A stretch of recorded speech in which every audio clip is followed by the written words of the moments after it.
क्योंकि एक्सरे आजकल trending word है कि एक्सरे कराया जाएगा, बॉडी का नहीं, एक्सरे कराया जाएगा मुल्क का, देश का। लेकिन आज मैं भी एक एक्सरे करूंगा और आरक्षण पर कांग्रेस की नीति का एक्सरे करते हैं, आज उसका विश्लेषण करते हैं। आंध्र प्रदेश, मैं आपको कुछ फैक्ट्स दिखाना चाहता हूं और ये फैक्ट्स बहुत बड़े हैं अपने आप में। आंध्र प्रदेश 12 जुलाई 2004 5% मुस्लिम आरक्षण देने का दावा। 21 सितंबर 2004 आंध्र प्रदेश हाई कोर्ट में आदेश रद्द होता है। अब 7 जुलाई आती है 2007, आंध्र प्रदेश पिछड़ा आयोग की सिफारिश पर 4% मुस्लिम आरक्षण को फिर मंजूरी मिलती है और 8 फरवरी 2010 आंध्र प्रदेश हाई कोर्ट ने फिर आरक्षण को असंवैधानिक बताया। लेकिन 22 दिसंबर 2011 पे फिर होता है आंध्र प्रदेश में 4.5% मुस्लिम आरक्षण लागू। 22 मई 2012 को आंध्र हाई कोर्ट ने 4.5% आरक्षण को रद्द कर दिया। 22 मई को, 22 दिसंबर 22 मई। 13 जून 2012 को आते हैं, सुप्रीम कोर्ट का हाई कोर्ट के आदेश पर रोक से इंकार आया। अब मैं आगे बढ़ता हूं और कर्नाटक पे आता हूं। कर्नाटक में 32% ओबीसी आरक्षण है, लेकिन कैटेगरी 1 में 391 जातियां और उपजातियां हैं, जिनमें मुसलमानों की भी 17 जातियां हैं। इस कैटेगरी में 4% आरक्षण ऑलरेडी मिल रहा है। लेकिन अब बड़ा तथ्य क्या है? बड़ा तथ्य यह है, तथ्य नंबर 1, 2004 से 2014 के बीच यूपीए सरकार ने आंध्र कर्नाटक में मुस्लिम आरक्षण का पायलट प्रोजेक्ट चलाया। बड़ी बात यह है। अब तथ्य नंबर 2 क्या है? 5 बार मुस्लिम आरक्षण लागू करने की कोशिश हुई, लेकिन हर बार कोर्ट ने इसे रोक दिया। क्यों रोक दिया यह भी मैं आपको बताऊंगा। कोर्ट ने क्यों रोका, कोर्ट के पीछे क्या कारण था? क्योंकि तथ्य नंबर 3 वही है कि संविधान साफ कहता है कि किसी को धर्म के आधार पर आरक्षण हो ही नहीं सकता, जबकि कांग्रेस ने पायलट प्रोजेक्ट चलवाए थे। अब यह बात सामने आती है। अब मैं बढ़ता हूं आगे।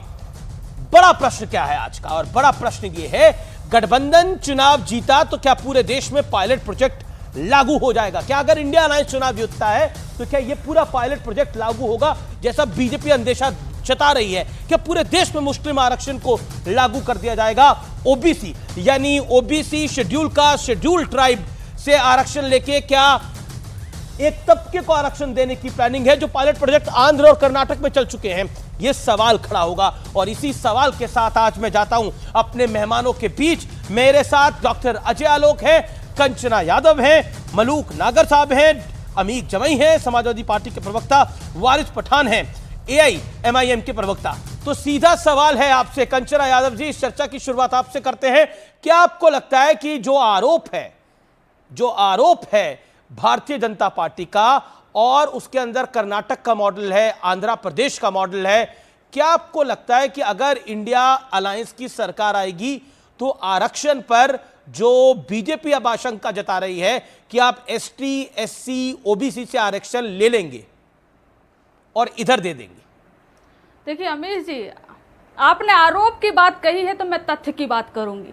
तथ्य यह है कि कर्नाटक में सबसे पहले मुसलमानों को आरक्षण देवगौड़ा जी की सरकार में मिली थी 1994 में, जब वो मुख्यमंत्री बने थे। और तथ्य यह भी है कि 2006 में उन्हीं के साथ बीजेपी सरकार बनाती है और तब उसको याद नहीं होता कि ये वही पार्टी है जिसने मुसलमानों को आरक्षण दिया है, लेकिन सरकार तो बनाते हैं। और 2008 में जब येदियुरप्पा जी के साथ सरकार में आते हैं तो आरक्षण तब भी कंटिन्यू रहता है। और इतना ही नहीं, 2019 में तो फुल बहुमत से सरकार बनाते हैं, तब क्यों आरक्षण कंटिन्यू रहता है? और आपको बता दें कि 2 साल पहले का वीडियो है, प्रधानमंत्री नरेंद्र मोदी जी इंटरव्यू देकर बोले हैं कि जब वो गुजरात में थे तो मुसलमानों को 17 जातियों को वो ओबीसी के कैटेगरी में उनसे लाभ मिलता था। लेकिन इनका यही है, तरीका यही है कि जब कुछ न हो चुनावी मुद्दा तो मुसलमान पर आ जाओ। अरे मुसलमान भी इसी देश के उतने ही नागरिक है जितना हिंदू है। कोई दो राय नहीं है, वो भी नागरिक है। क्यों ये ध्रुवीकरण करने की कोशिश कर रहे हैं? क्यों? अगर आप मुद्दे पर राजनीति करिए, रोजगार की बात करिए, विकास की बात करिए, जो आप काम किए उसका रिपोर्ट दीजिए,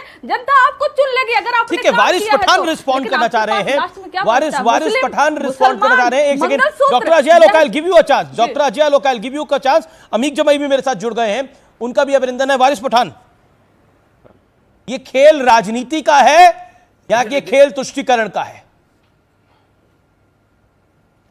ये खेल पूरी तरह आप और हम सब देख रहे हैं। 2002 से भाजपा क्या करती आ रही है अमीश भाई, देश के मुसलमानों के खिलाफ नफरत फैलाओ, गालियां दो उनको और अपनी राजनीति को चमकाओ। अब देश के प्रधानमंत्री मोदी जी संविधान की शपथ लिए प्रधानमंत्री बने, मगर आप हम तमाम ने देखा कि किस तरह से राजस्थान में मंच से खड़े होकर उन्होंने पूरे 20% जो देश भारतीय मुसलमान है उनको गाली दी। घुसपैठिया कहा, इससे बड़ी गाली क्या हो सकती है हम भारतीय मुसलमानों के लिए जो हमारे महान भारत देश में बाय बर्थ और बाय चॉइस रह रहे हैं। हम वो लोग हैं जिन्होंने आजादी की लड़ाई में अपनी जानें गंवाई अमीश भाई, और हमारा देश आजाद हुआ, और आज हमको घुसपैठिया बोल रहा जा रहा है। अरे मोदी जी, जितना अधिकार आपका इस देश पे नहीं है उससे कई ज्यादा अधिकार वारिस पठान का है। हम इस देश में बाय बर्थ और बाय चॉइस भी है। आप घुसपैठिया, उसके बाद इतने सारे बच्चे पैदा कर रहे हैं। कौन पैदा कर रहा है बच्चे? चलो मैं भारतीय मुसलमान हूं, प्राउड भारतीय मुसलमान हूं, मेरे 2 भाई बहन हैं और मेरे माशाल्लाह सिर्फ 2 बच्चे हैं। मगर वहीं पर भाजपा के देख लो अमीश भाई, वाजपेयी के कितने भाई बहन थे, मोदी जी के कितने भाई बहन हैं, योगी जी के कितने भाई बहन हैं। तो ये सारी चीजों को भूल के सिर्फ मुसलमानों को गाली देके तुष्टीकरण की राजनीति करके पोलराइजेशन करके ही चुनाव में आते हैं। अब पाकिस्तान आ जाएगा, औरंगजेब आ जाएगा, शमशान कब्रिस्तान आ जाएगा, मुसलमानों को तो आए दिन गालियां दी जाएगी। चलो एक उसका इलेक्शन कमिश्नर ने इस बात का संज्ञान लिया, नोटिस जब देखते हैं क्या होता है। अगर वारिस पठान ऐसा बोल दिया लेकिन आप हाथ खड़ा कर रहे थे आरक्षण के विषय के ऊपर, जेल में डाल दिया गया। देखिए मैं बिल्कुल इतनी बड़ी गाली मोदी जी ने दी। आपकी वेदना, आपकी संवेदना समझता हूं। अरे माफी मांगना चाहिए उनके देश के मुसलमानों को। सबका साथ, सबका विकास, सबका विश्वास अमीश भाई। लेकिन क्या ओबीसी की क्या ओबीसी SC ST से छोड़ के बाद आपका भी समर्थन है? एक सेकंड, यानी Waris let's be very clear in this. क्या आपका भी समर्थन है कि ओबीसी का, SC का, SC का, ST का, इनके कोटे से मुसलमानों को भी आरक्षण मिलना चाहिए? You are loud and clear with this, you are okay with this? आपकी हाँ है, आपकी ना है? अमित शाह ने वापिस कहा कि हम मुसलमानों को जो 4% आरक्षण है तेलंगाना में वो भी खत्म कर देंगे। अरे आप आरक्षण भी नहीं दोगे। महाराष्ट्र में महाविकास आघाड़ी की सरकार है, यहां पर बीजेपी की सरकार थी, सब थे यहां बैठे हुए। अभी तो मुंबई की उच्च न्यायालय ने कहा कि मुसलमानों को 5% आरक्षण मिलना चाहिए। एजुकेशन में क्यों नहीं देते लोग? तो फिर मिलना आपके अनुसार मैं यानी ये अब आपका एजेंडा भी क्लियर है कि आप भी आरक्षण चाहते हैं, मुसलमानों से, ठीक है। लेकिन डॉक्टर अजय आलोक, देवेगौड़ा ओके, कंचना यादव ने कुछ फैक्ट्स रखे हैं। अरे मराठाओं को दो, जाटों को दो, हमको आपत्ति नहीं है, लेकिन कोटा तो वही है ना सर। वो अगर 30% है तो घटेगा तो उन्हीं के कोटे से। सवाल तो वही है। अरमान है माँ बाप का कि उनका बेटा पढ़ लिख कर, नहीं कोटा तो उन्हीं का कब होगा ना? ओके मिलाकर देश का सर, वारिस पठान, कम कैसा होगा? आपने अपनी बात को 2.5 से 3 मिनट से ऊपर हो गया आप। Okay, let me gate BJP. अरे इतना 3 मिनट में क्या होने वाला है? 77 साल से अमीश भाई तकलीफ में हूं, तो 3 मिनट में तकलीफ नहीं होने वाली है। सारी तकलीफें अभी आर पार के 3 मिनट 4.5 मिनट के आपके वक्तव्य में थोड़ी दूर हो जाएंगी। लेकिन डॉक्टर अजय आलोक का भी अधिकार है क्योंकि बीजेपी पर सारे अटैक बीजेपी पर है सर। तो Waris Pathan, let's be fair. Okay Ajay Alok, मेरा बड़ा सिंपल क्वेश्चन है। एक फैक्ट रखा कंचना यादव ने, जो फैक्ट है कि देवेगौड़ा साहब की सरकार ने ये करा था और देवेगौड़ा अब आपके साथ है। पॉइंट नंबर 1, कर्नाटक में आपकी फुल मेजॉरिटी की सरकार रही, आपने उसको नहीं कम किया, लेकिन चुनाव से पहले क्यों? तुष्टीकरण आप भी करना चाहते हैं, आप भी पोलराइज करना चाहते हैं। That's my take on this. नहीं, हम बिल्कुल पोलराइज नहीं करना चाहते हैं।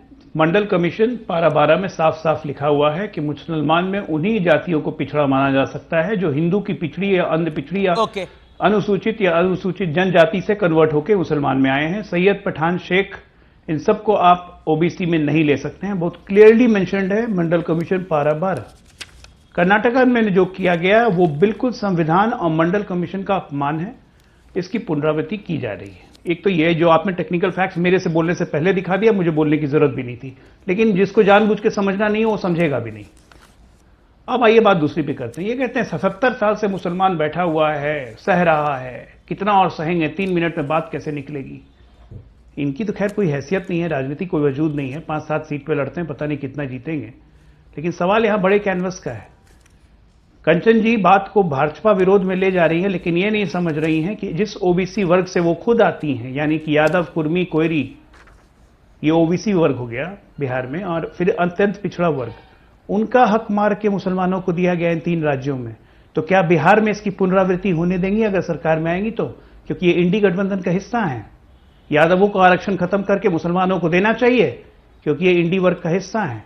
जवाब देना पड़ेगा अखिलेश यादव को भी उत्तर प्रदेश में, लालू यादव को भी यहां पर। और किस मुसलमान को प्रताड़ना की बात करते हैं ये लोग? और समाजवादी पार्टी के अमीर भाई भी बोलेंगे कुछ, मैं जानता हूं। आप ये बताइए, जब से हिंदू बोर्ड का नाम सुना आपने कभी? पूरे हिंदुस्तान में 77 साल की आजादी हो गए, हिंदू कोड बिल तो खत्म कर दिया, हिंदुओं ने तो कोई ऑब्जेक्ट नहीं किया। हिंदू बोर्ड का नाम सुना है आपने? वक्फ बोर्ड का नाम तो जरूर सुना होगा। क्या ये सच नहीं है कि आजादी के बाद से कांग्रेस ने लगातार वक्फ बोर्ड को जमीन दी? क्या ये नहीं 10 सेकंड अमिश्वर, बहुत इंपॉर्टेंट है। क्या ये सच नहीं है कि जिस चीज पर मुकदमा कर दिया कि ये जमीन मेरी हो गई तो वो वक्फ बोर्ड की जमीन हो जाएगी? कानूनन ये लॉ बनाया गया। आज भारत सरकार के पास सबसे ज्यादा जमीन है वक्फ बोर्ड के पास है। क्यों? ये तो कभी किसी ने, लेकिन अमीक जमाई वारिस पठान बहुत तड़पे हुए हैं। और उसी मैनिफेस्टो में जब कांग्रेस ये कहती है कि स्पेशल अटेंशन देंगे हम पर्सनल लॉ को, स्पेशल अटेंशन देंगे कि मुसलमानों को बैंक से आसानी से कर्ज मिले, स्पेशल अटेंशन देंगे जब मुसलमान के बच्चे विदेश जाके पढ़ सकें, तो ये तुष्टीकरण नहीं है तो क्या है? और उसके बाद ले आते हैं उठा के भी बात है। नहीं, मुसलमानों के बारे में अलग से एक पन्ने का वर्णन करने की आपको जरूरत क्या है? अमीक जमाई, आप भारत के संविधान में जब धर्म का कोई स्थान नहीं है तो। अमीक जमाई, आई एम कोटिंग